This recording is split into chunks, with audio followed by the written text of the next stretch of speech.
Mga bata, bilala kayo dyan. Ice cream. Ice cream? Yes! Sino ba kasi yun? Mama! O, bakit? Pwede ba ako ice cream? Ay, hindi pwede. Galing mo lang sa sakit, ice cream ka na agad. Hindi pwede. Pagkagaling mo na lang, may sakit ka pa. Kala mo wala, di ba? Mama, gusto ko ice cream. Aba, hindi nga pwede. Saan mo pala kayo dito? Sige na po. Hoy, anong ginagawa niyo dyan? Natutulog ako, ingay-ingay niyo. Ano bang meron? Ito kasi anak mo. Kulit, gusto ng ice cream. Galing pa naman din sa sakit.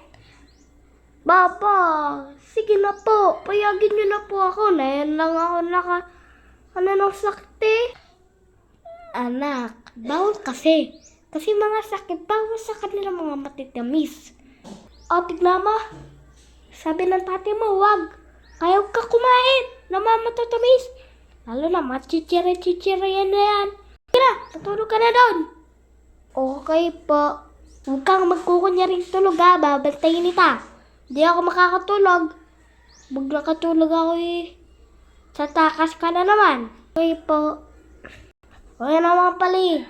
Nagkakasabihan naman pala eh. Kayo eh. Sige. Taas na ako. Ingay nyo.